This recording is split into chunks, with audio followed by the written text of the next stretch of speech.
দিনাজপুরে জমে উঠেছে টমেটোর বাজার। দিনাজপুরে ভরপুর কৃষির জেলা দিনাজপুর। ঠিকমতো দাম না পাওয়ায় হতাশ কৃষক। এদিকে ব্যাপারীরা 3 দিন ফয়দা লুটতেছে। ব্যাপারীরা দিনাজপুর থেকে টমেটো কিনে দেশের বিভিন্ন বাজারে সরবরাহ করে আসতেছে। কৃষকরা বলেন, কৃষি উৎপাদনে অতিরিক্ত খরচ বেশি। সার, কীটনাশক, লেবার সব মিলিয়ে অতিরিক্ত খরচ এবং সেরকম লাভ হবে না। লজের সম্মুখীন হয় তাহলে কৃষি আবাদ করা মুশকিল হয়ে যাবে। অথচ ব্যাপারীরা 3 গুণ দামে বিক্রি করতেছে। 3 মাস পরিশ্রম করে যেতটুকু লাভবান হচ্ছে না কৃষক, তার 3 গুণ বেশি ফয়দা লুটতেছে ব্যাপারীরা। ফলন যথেষ্ট হয়েছে, কিন্তু বিপুল প্লাস আগে লাগাইছে একটা আগুন, ওটা 6 কাটা মাটিতে 25,000 বিক্রি করছে। খরচ এই 10,000 টাকা এক কাঠায়। নিজেই করছি কোনো আমি 550 থেকে 450।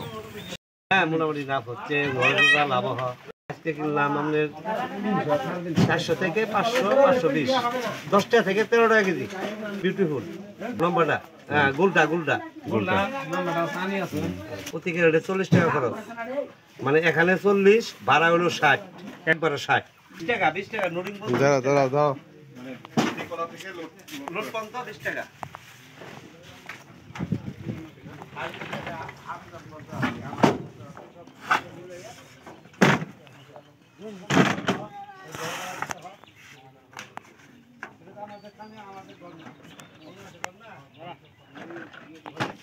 পিছনে কি 2 কেজি দিব না ডাইরেক্ট দিব? কথা আমরা দেই না, কৃষকের কাছ থেকে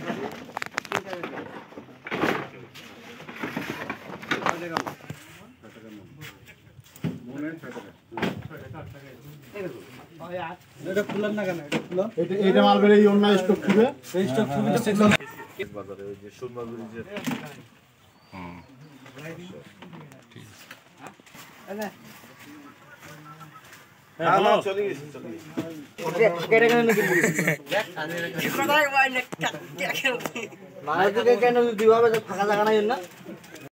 থেকে বিভিন্ন জায়গায় এই টমেটো সরবরাহ হচ্ছে। সব ক্যারেট দর কত করে মন?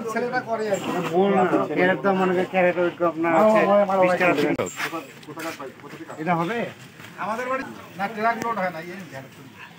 কতগুলা করে নেন?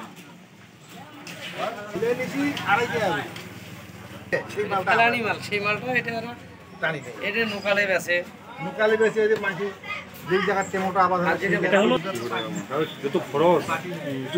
কাছ থেকে ম্যানুয়ালি 3 কেজি 43 কেজি মন, হয়তো দাগি পচা যেগুলো আছে খারাপের জন্য হয়তো দেখা গেল আরো 2-1 কেজি মন করে 1 কেজি নেই। ম্যানুয়ালি 43 কেজি মন পচার জন্য, খারাপের জন্য। ভালো না হলে 43 কেজি মনে, আর যদি খারাপ হয় তাতে খারাপের জন্য 2-1 কেজি বাদ দেয়। 1 মন 10 মাঝে জায়গাটা 2 মন মান নিয়েছিল, ওখান থেকে জায়গা 5 কেজি বাদ দেবো, ওটা পচার জন্য। কিন্তু ম্যানুয়ালি 43 কেজি মন।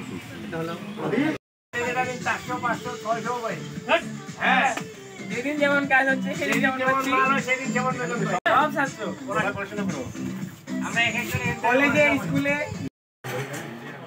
কৃষকেরা বলেন, দিনাজপুরে যদি একটি হিমাগার থাকতো তাহলে কৃষকের অনেক উপকার হতো, এত লজের সম্মুখীন হতে হতো না। 450-460। তাই কৃষকের দাবি দিনাজপুরে একটি টমেটোর হিমাগার দেয়া হোক।